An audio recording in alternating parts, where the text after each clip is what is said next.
Hey everyone, welcome to your weekly tips and tricks video. This week I'm just going to do some harvesting and we're going to look at the soil, look at the worm farm and have a look at how our snap peas are doing. Nice one. Okay, so this is the last of our kohlrabi and look at this. It's kohlrabi, sorry, I keep calling them kohlrabis. It's huge. It's like twice the size of the first ones that I harvested. This is the last one. So I was mentioning in my last one, generally just try and kind of take as much of that, leave as much as the bottom stuff as you can. It'll just go back into the soil.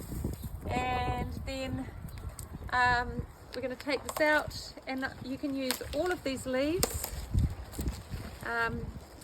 and chop them up and put them into your stir fries.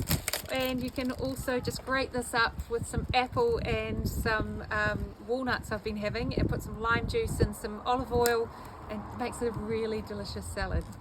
So now we've got a good amount of space here for our next veggies that are going to come in.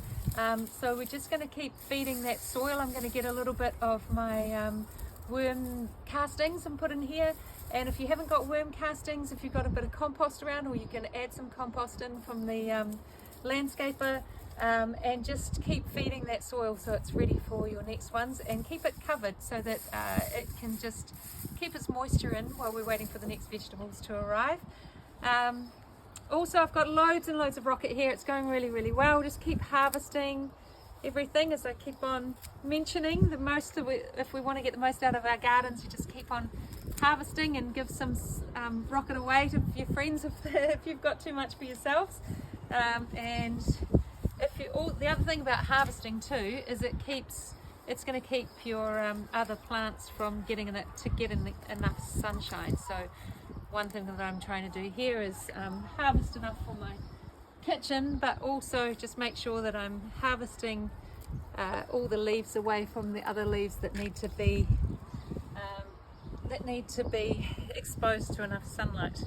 So I've got our 4 last month's lettuces here, so we're going to be getting some more lettuces in. I'm going to harvest this one on the end completely. I think I've been taking leaves off this left, right and centre, but I think I'll just take that one out now and harvest it. This is such a gorgeous looking lettuces, and that one's going to be great this weekend.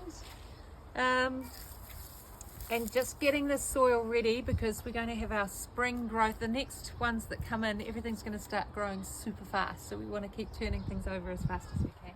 So these are the peas that we put in, not last month but the month before, and they're just starting to come out.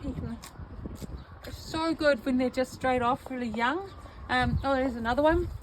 You can just start harvesting and eating these. Hopefully you'll be able to harvest and eat yours as well.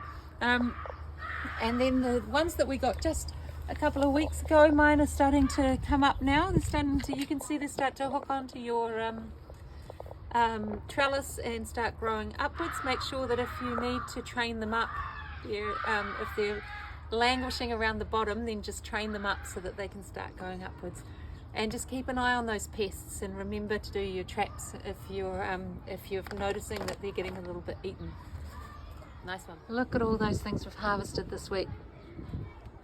Nice one. So I just want to show you the worm farm here. This one's just absolutely cranking at the moment. It's kind of moving when I'm putting things in. Now, if you're finding it's getting a bit moist, or you're getting these smells in it, just add some dry material to the top of your worm farm, and that keeps the carbon balance right, and it stops it from going manky. So if you're feeling like it's kind of getting too smelly, just add a good carbon layer and give it a bit of a rest for a while, and it'll rebalance itself.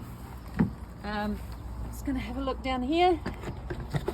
This particular type of worm farm is called a hungry bin, and you can get these second hand now, really reasonable price on Marketplace, but you can also buy them new. They're such a good investment. It'll last you for years and years.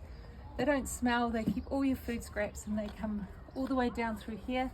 Of the castings land in here, I've actually used most of my castings recently, so I haven't got any at the moment. And then the juice comes down here, and you can use that juice about 5 to 1 with 5 to 1 with water, and put that straight onto anything like your fruit trees or anything around your garden. So there you go. So that's it for this week. Happy gardening. Have a great weekend. Nice one.